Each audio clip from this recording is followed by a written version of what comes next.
Waalaikumsalam warahmatullahi wabarakatuh. Bismillah. Innallaha ghafurur rahim. Bismillah. Syakir. Tak jadi. On. Tutup.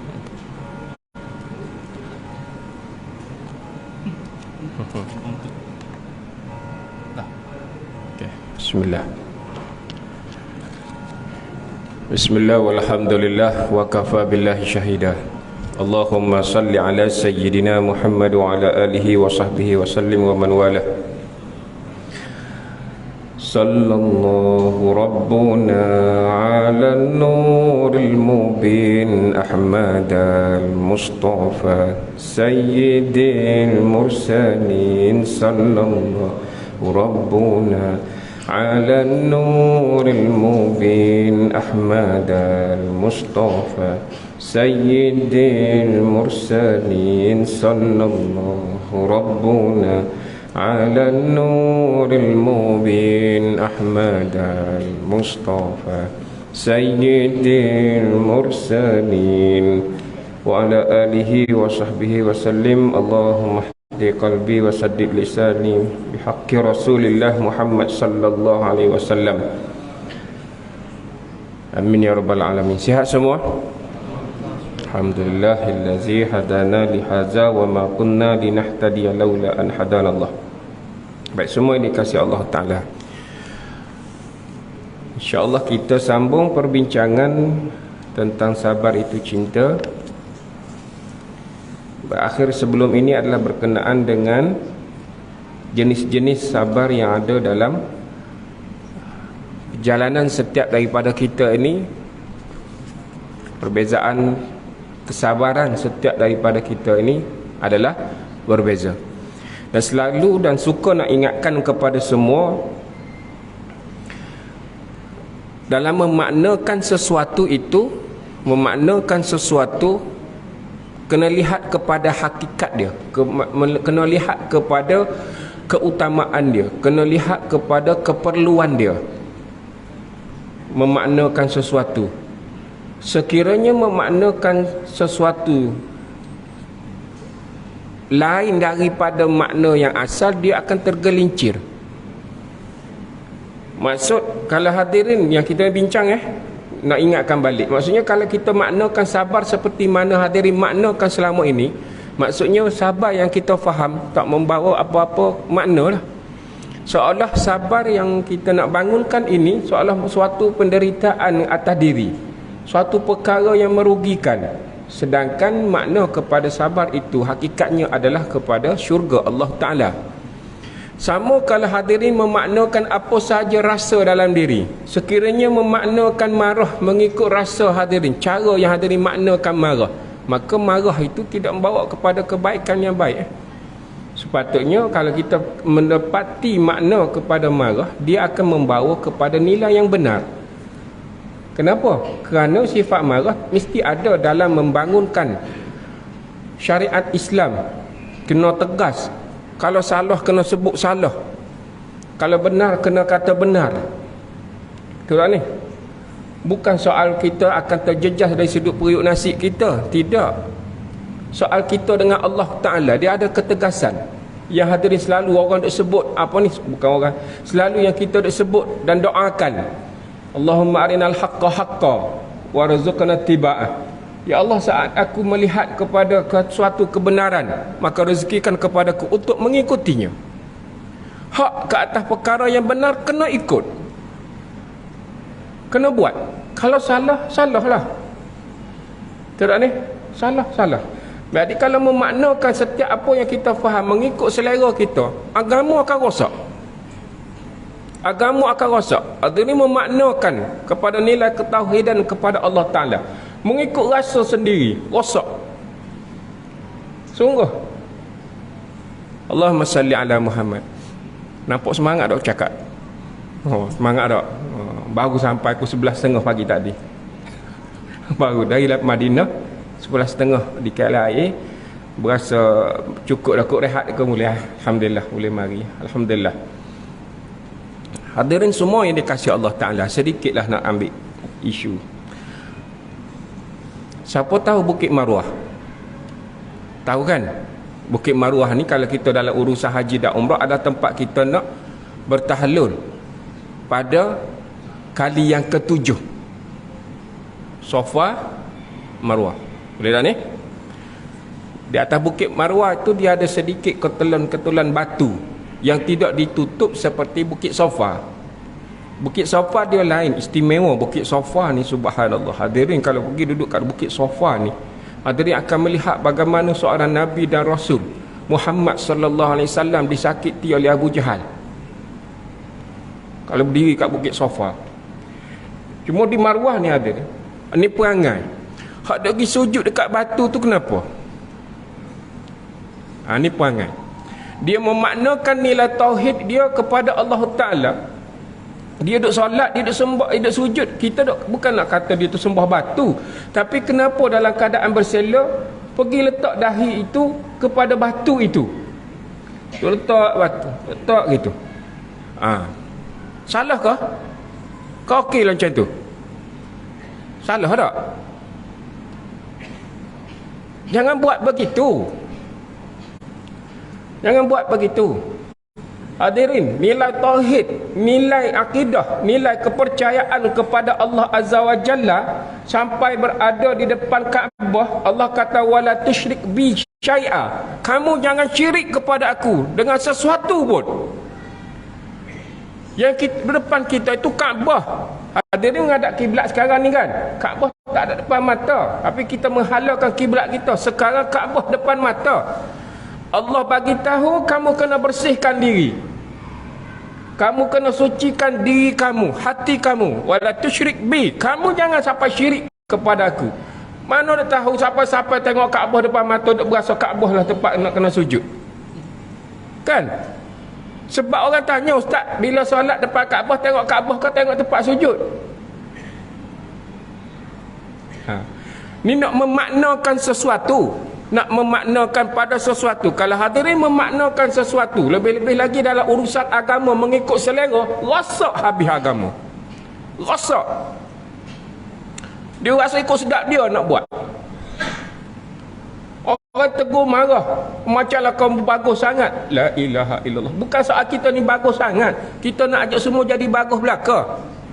Jadi baik, kerana itu hadirin semua yang dikasihi Allah Ta'ala, dalam perkara memaknakan sabar ini, maka lihatlah bagaimana pentingnya kesabaran yang ada dalam kehidupan kita. Kerana kenapa? Kerana sabar itu sifat manusia. Kerana itu sabar adalah sifat manusia. Baik. Jadi bila kita memaknakan sabar sebagai sifat manusia, maka ia menunjukkan suatu personaliti diri dari pandangan dirinya atau orang lain yang sedia ada dalam diri. Dia mempamerkan, dia memperwajahkan, dia menunjukkan karakter, personaliti diri pada pandangan diri ataupun orang lain. Sifat sabar adalah sifat yang ada pada manusia. Dia adalah orang yang mewujudkan, mempamerkan. Hadirin nak maknakan apa lagi? Menunjukkan kepada karakter, personaliti dirinya yang dia melihat pada diri dan pada orang lain. Itu sifat sabar yang ada pada manusia, yang tiada ada pada malaikat. Boleh? Sifat ini istimewa ke atas manusia. Yang mana Imam Ghazali memberi suatu penjelasan dan gambaran bahawa sabar adalah sifat bagi manusia yang tidak terdapat pada binatang dan malaikat. Kerana keseluruhan daripada sifat binatang itu keseluruhan adalah kehendak. Boleh? Keseluruhan adalah kehendak, yakni nafsu. Atas seluruh sifat binatang itu sendiri, dia nak apa? Dia nak apa? Ada tak dia tengok pagar orang sebelah tu, rupuk yang menghijau ataupun kangkung yang tengah duduk tanah cantik indah tu, agak-agaknya ada dia tanya orang tuan dia dulu nak makan ke apa? Tak ada tak? Rasa nak makan dia. Dia masuk, dia redah apa semua. Tu yang isu-isu kat kampung sampai tahap binatang-binatang ternakan kena tetak, kena kerat telinga, kena kerat mulut. Kenapa? Kerana tak puas hati pada tuan binatang yang melepaskan binatang peliharaan sehingga makan tanaman-tanaman orang. Jadi kita tanya antara lembu atau kambing tu hak mana lebih cerdik? Tuan dia ke atau lembu? Antara binatang ternakan itu dengan tuan dia, hak mana lebih cerdik? Kalau kita tanya gitu tak? Hanya duk lepas merata apa semua. Allahu Akbar. Jadi hadirin, manakala malaikat pula adalah ianya dibersihkan daripada kecenderungan diri, melainkan sifatnya bersih, hanya taat kepada Allah Ta'ala tanpa berkata malaikat pula dia kecenderungan dia, Allah bersihkan dirinya, taat penuh kepada Allah Ta'ala. Sujud dia, rukuk dia. Berapa lama nak kena rukuklah. Berapa lama nak kena sujudlah. Berapa lama nak kena tawaf di Baitul Atiq, tawaflah dia. Berapa lama nak kena qiyam. Sifat hadirin maklum, ketaatan malaikat padanya. Subhanallah. Baik, tanya pula pada diri kita, nak maknakan sifat sabar ini sifat manusia. Antara taat dengan hak mana banyak? Soalan.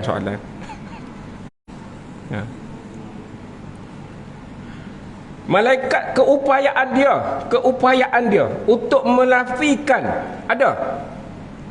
Untuk menafikan keupayaan untuk menafikan ada tak? Dia taat. Perintah ke atas manusia, keupayaan untuk menafikan banyak ke sikit? Keupayaan atas manusia untuk menafikan banyak ke sikit?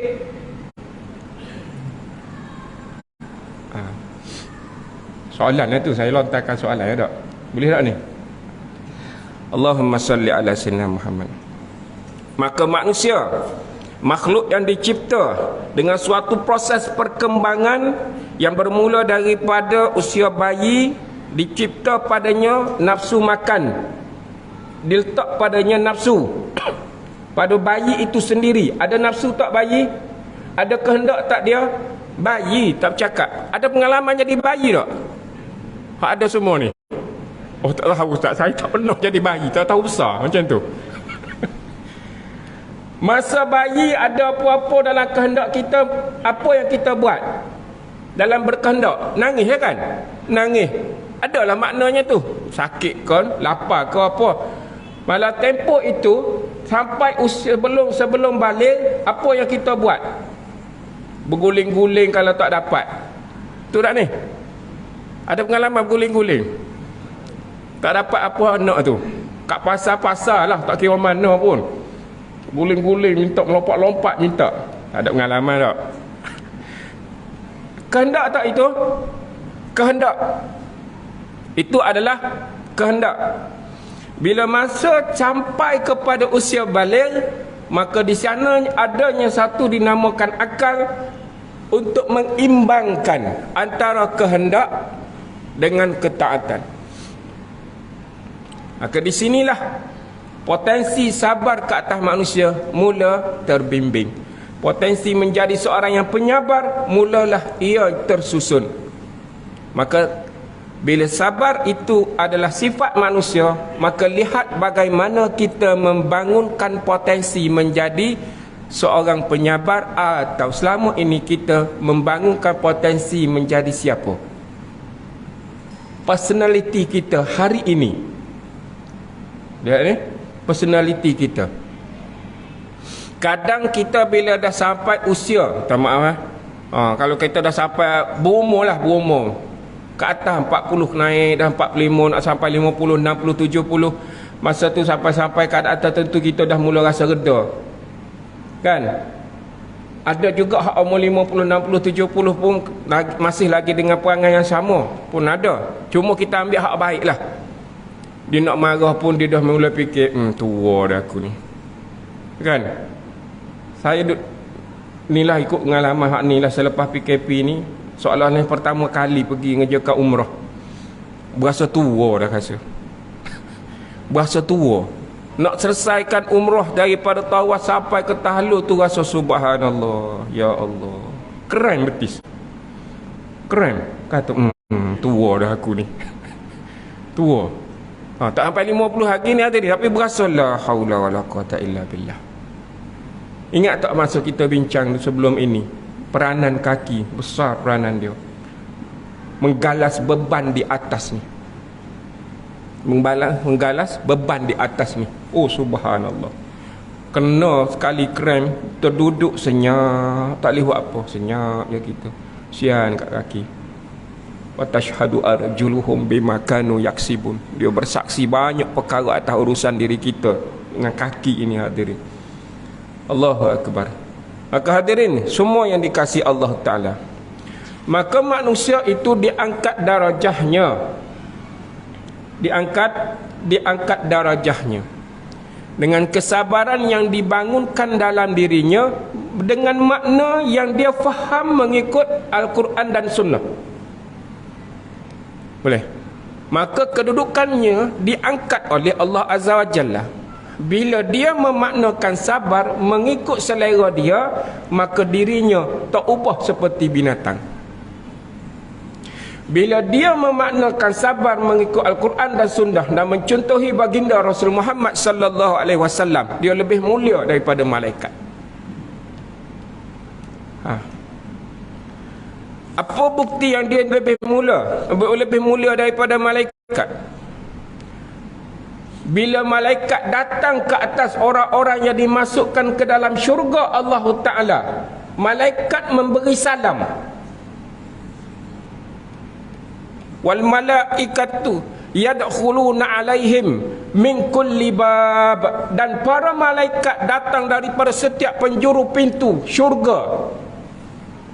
Salamun alaikum bima sabartum. Sejahteralah ke atas kamu berkat kesabaran kamu terdahulu. Hebat tak kita? Hebatlah. Sampai malaikat datang bagi salam. Malaikat datang bagi salam. Salamun alaikum bima sabartum. Sejahtera ke atas kamu apa yang kamu buat, apa yang kamu sabar atas urusan kehidupan dunia kamu. Fa ni'ma uqbad dar, kamu nikmatilah tempat yang terbaik ini. Balasan apa yang kamu telah lakukan di dunia dahulu. Maka kita pun maknakan sabar ini, dan kita pun faham bahawa urusan sabar di mana? Urusan sabar di dunia lah. Sebab Allah bagi tahu ni, malaikat datang bagi salam sewaktu kita dalam syurga. Jadi dalam memahamkan makna sabar ini, hadirin kena letak satu aras syurga. Tu letak satu aras yang tertinggi, syurga. Memaknakan sabar selama yang kita faham selama ini, hujung kita syurga. Dan sampai malaikat bagi salam kepada kita. Siapa yang memaknakan sabar mengikut selera dia, maka lihat bagaimana binatang yang tidak berakal. Binatang yang hadirin tengok, gitulah binatang. Hadirin pernah dengar guru duk kata apa? Sehina-hina babi dengan anjing tak masuk neraka. Betul tak ni? Kau salah saya sebut. Hadirin melihat kepada jijiknya binatang itu, dia dengan sifat dirinya, apa yang Allah jadikan ke atas dirinya adalah tujuan dia. Wasi'ahu ilmullah, luasnya ilmu Allah Ta'ala. Kita yang melihat dengan kejijikan mata kita. Dia dengan Allah Ta'ala, dia tahulah tanggungjawab dia, tapi dia tak dihumbang ke neraka. Betul tak ni? Sehina-hina manusia, bila saat perangai jahat, orang gandingkan dengan siapa? Sebodoh-bodoh, sebengak-bengak manusia, orang gandingkan manusia itu dengan apa? Soalan.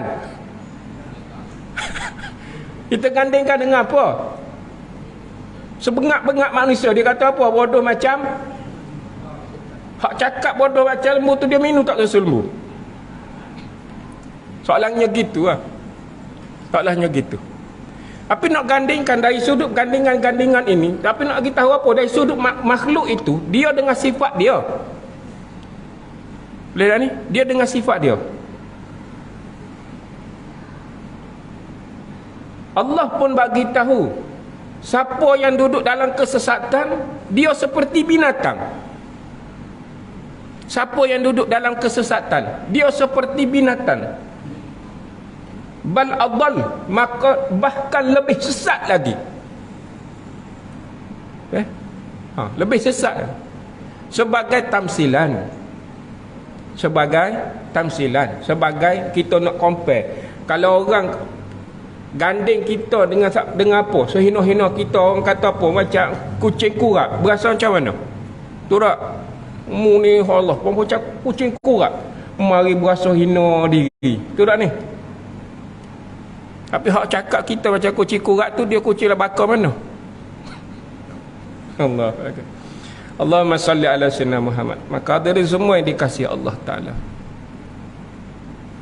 bahawa kita adalah sifat, dengan sifat sabar ini istimewa kita sebenarnya. Istimewa. Lebih mulia dari malaikat. Terhakis sifat ini, terhina kita seperti binatang. Ya.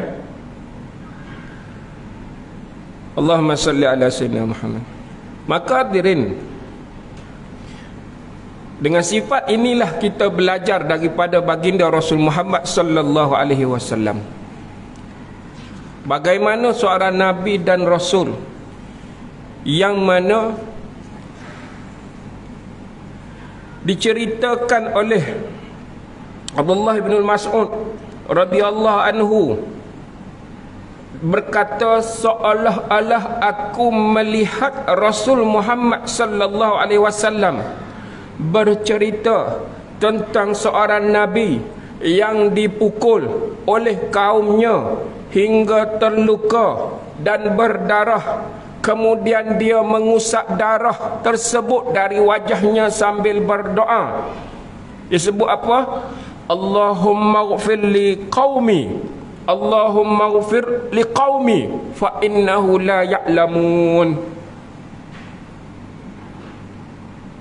Sifat sabar, sahibus sabirin, penghulu kesabaran yang ada pada baginda Rasul Muhammad sallallahu alaihi wasallam. Bila mana Abdullah ibn Mas'ud melihat bagaimana Rasul menceritakan penderitaan seorang nabi, padahal Rasul sendiri mengusap wajah.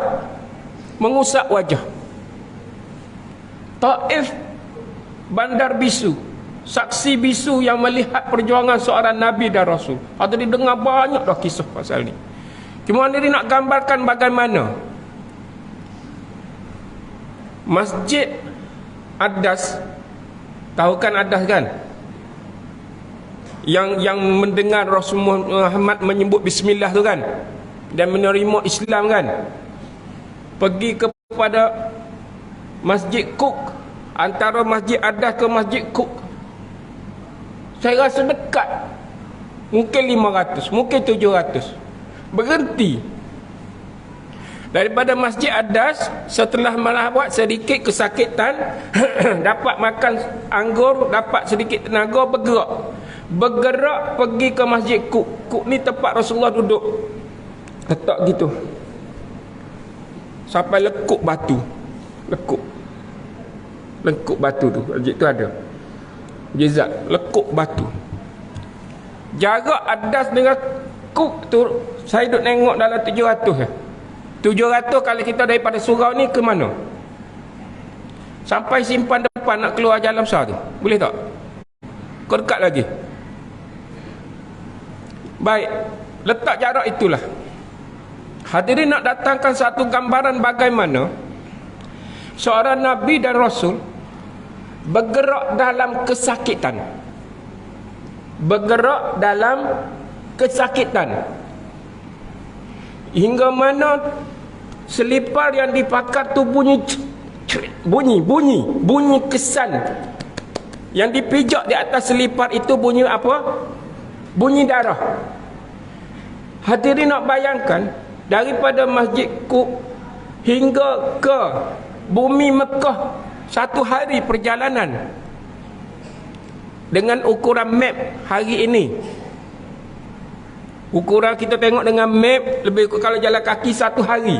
Dengan jalan sekarang, jalannya bertar. Lihat ni, dulu kita tak boleh nak gambar.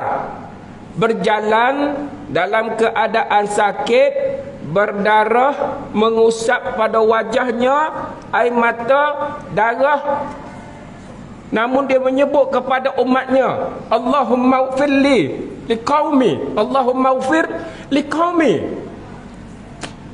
Hadirin nak kata apa? Nak cerita besar kesabaran, belajar tentang sabar. Rasul Muhammad tunjukkan contoh bahawa syurga milik kamu. Nak bergerak daripada Masjid Adas, nak pergi ke Masjid Qub, terpaksa kena berhenti. Kenapa? Sakit. Sakit. Bergerak dalam keadaan sakit. Berdoa, Allahumma ghfir liqaumi. Ya Allah, maafkanlah ke atas umatku. Sampai begitu. Bahawa besarnya tentang sabar ini. Innahu la ya'lamun. Mereka tak tahu. Sebab tu dalam awal kita memaknakan sabar, sekiranya hadirin tahu makna sabar sungguh, hadirin meletakkan sabar pada makna syurga, hadirin akan lihat bagaimana pengorbanan hadirin buat selama ini yang dikasihi Allah Ta'ala dalam ibadah. Sekuat mana kita bermunajat kepada Allah,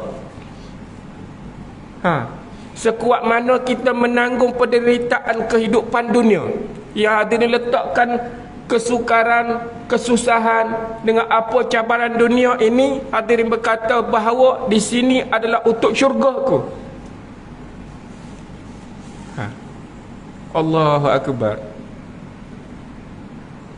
Kita agak-agak kalau kita tanya kita lah, agak-agak kita tanya kita, kalau kita diuji sedikit antara manusia, hadirin kesebut apa? Gitu je lah. Kita diuji dengan manusia, hadirin sebut apa ke atas orang yang menyakiti kita tu, kita sebut apa pada dia? Agak-agak lah, kau ada pengalaman tak? Kita sebut apa kembali? Rasul kita kata mereka yang keadaan pada waktu itu yang tidak mengenali agama, yang tidak faham bahawa yang datang itu seorang Nabi dan Rasul, sehingga ditawarkan untuk menghempap ke atas mereka. Hadirin maklum tentang cerita ini. Semua tahu tentang cerita ini. Sekarang nak datangkan satu gambaran bagaimana kita melihat seorang Nabi dan Rasul berjalan dalam keadaan sakit, sampai terpaksa kena berhenti dan berhenti dan berhenti. Allahu Akbar. Tapi mendoakan ke atas umat.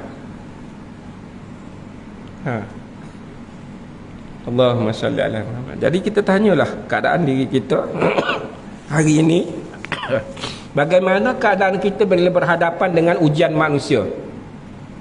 Berhadapan dengan ujian manusia. Kita sebut apa? Saya tanya tadi, kita sebut apa? Anda ada di antara manusia menyebut, sampai bila aku nak kena sabar? Gitulah. Sampai bila aku nak kena sabar? Rasul kita sabar sampai bumi Taif hari ini majoriti adalah Islam. Gitu. Boleh dah ni? Maka saat berkatanya Rasul Muhammad sallallahu alaihi wasallam, bal arju an yukhrijallahu min aslabihim man ya'budallah wahdahu la yushriku bihi syai'a. Jangan, bal arju, jangan, maksud ditawarkan, jangan.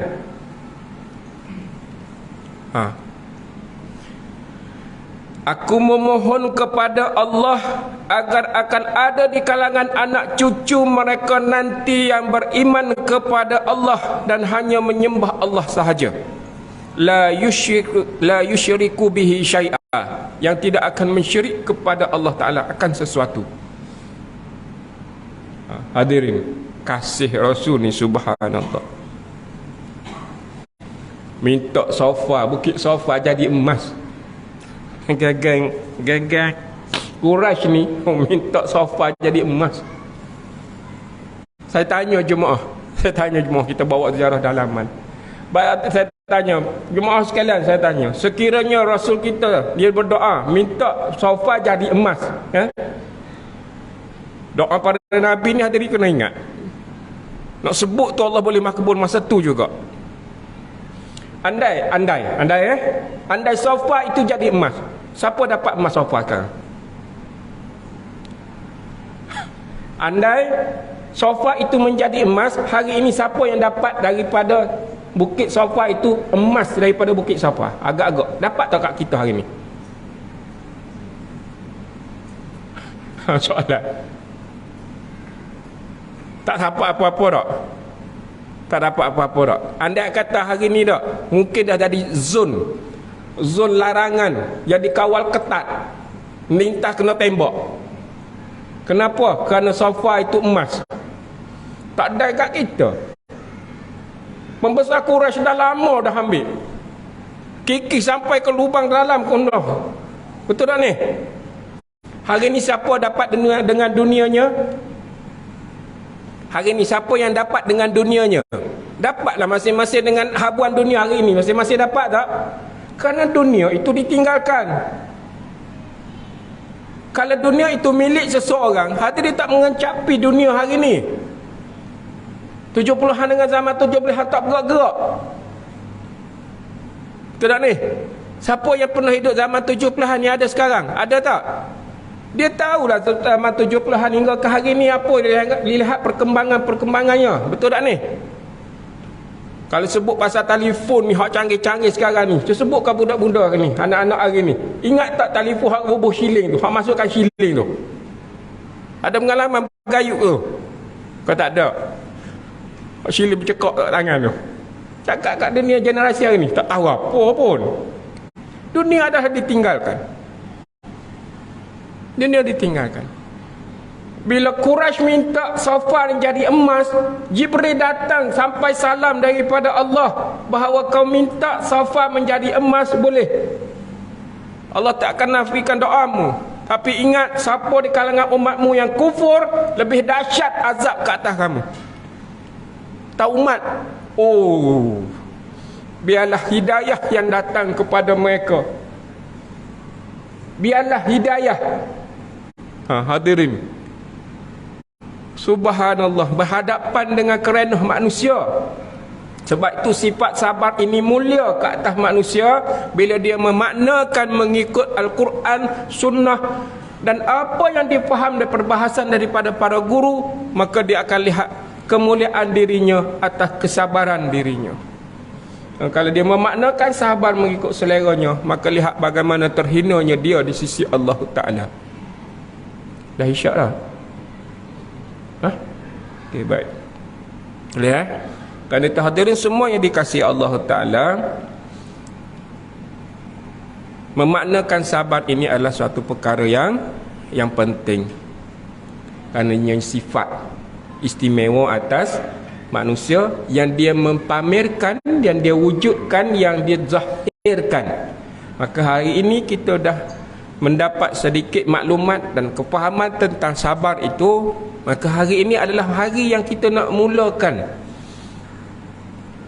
Mulakan apa? Memulakan memaknakan sabar mengikut laluan, mengikut makna yang sebenar, supaya kita mendapat bimbingan. Sifat ini hadirin bukan sepetik jari, bukan sepetik jari tahu. Namun jangan sampai menafikan keistimewaan, jangan sampai menafikan kita sampai ke syurga. Jangan. Lihat ni, belajar tetap kena belajar, minta tetap kena minta, sebab sifat ini kurniaan. Tu yang dah ajak selalu berdoa. Doa apa kita selalu duk minta dengan Allah? Sifat sabar. Bismillahirrahmanirrahim. Rabbana afrigh alaina sabran wa sabbit aqdamana wansurna alal qaumil kafirin. Rabbana afrigh alaina sabran wa tawaffana muslimin. Minta kita dengan Allah sifat ini hingga kita terpuji di sisi Allah, bahawa mulianya Rasul kita dengan sifat ini dan keseluruhan daripada umatnya, insya-Allah kita ke syurga Allah Ta'ala. Barakallahu fikum jami'ah. Assalamualaikum warahmatullahi wabarakatuh. Allahumma salli ala sayyidina